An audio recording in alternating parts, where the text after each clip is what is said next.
taarixu nooteel bi ñu nasaraan si nootoon ñu gën koo xam ci colonisation li ko bind mooy jaasib tubaab yi ak suñu deretu maam yi. li ci yéeme mooy ay bërëb yu bare ci suñu réew niki ay mbedd ak i lekkool ak yeneen ñooñu doon rey suñuy maam lañu ko darajaale. ki ci gën a soxor ci ñoom gën cee yor jikkoor rabu àll mooy gouverneur Faidherbe moo ne day am na ci ñoo xam ne ñoo ngi wéy di ko màggal donte def na fi ñaawteef bu nekk. ci diirab fukki at yu Faidherbe nekkoon gouverneur biir Sénégal rey na fi ñeent fukki junniy nit di 20 000 ci doomu réew mi ci diirab juróom ñetti weer jàpp lu ëpp 200 ci nit teg si nangu seeni alal jàpp seeni doom yóbbu leen ci lu ñu daan dippee l'école des otages maanaam daarab ñi ñu jàpp. moom ci boppam daan na fekkee te it ci ñu daan def ñaawteef yu rëy yooyu la bokkoon ba tax na mu bind ci benn bataaxal kàddu yile. ci diirab fukki fan lakk nañu ay dëkk yu bare yu wër dexub tawo yi nekk ca Richard Toll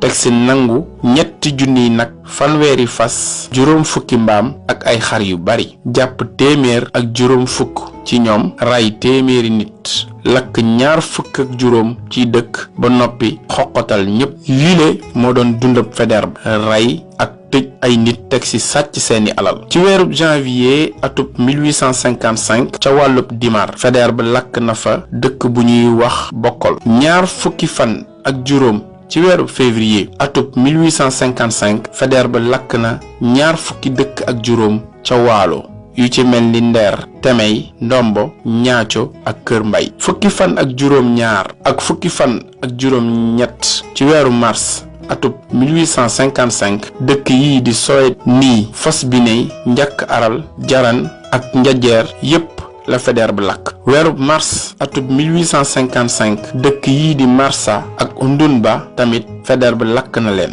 Bakel mu raafal ko. juróomi fan ci weeru avril atub 1855 Faidherbe taal na dëkk bu ñuy woowee Naye nekk ca penkub Sénégal. 200 nit faatu nañu ci lakk-lakk yooyule. 20 fan ak juróom ñaar ci weerub juin atub 1855 Faidherbe lakkati dëkk yii di Soxon ak Njat Amar Fall. 20 fan ak juróom ñeent ci weeru juin atub 1855 Faidherbe lakk na dëkk yii di Kilen ak Ross. 10 fan ak ñeent weeru juin atub 1855 Faidherbe soxna ay fetal ci ay nit yu nekkoon ci booru Xorndoli ca Damga ak ay yàq yu bari ci booru Bakel teg si lakk Koungheul. 10 fan ak benn ci weeru août atub 1855 Faidherbe yàq dëkk yii di Caabo ak Koungheul ñu ëpp ci ña fa dëkkoon mu lakk leen. 10 fan ak juróom ñett ak 10 fan ak juróom ñeent ci weeru décembre atub 1856 Faidherbe dugg ci dëkk bii njëkk nekk ca Njàmbur nangu seeni alal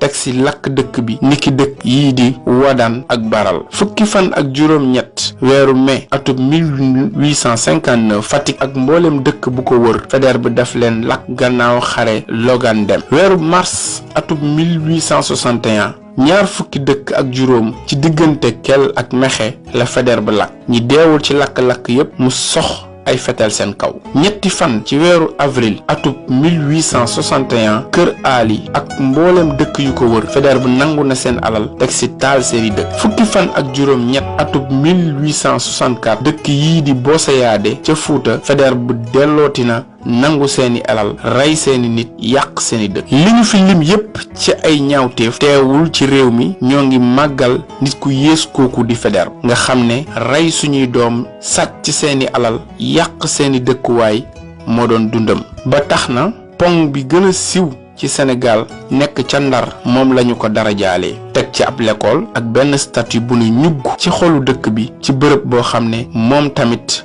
lañu ko dippee mel ni dafay kokkali ndar-ndar yi ak mbooleem doomu Sénégal di leen fàttali ñaawteef ak metit yu ñu dund ndax nit soosule.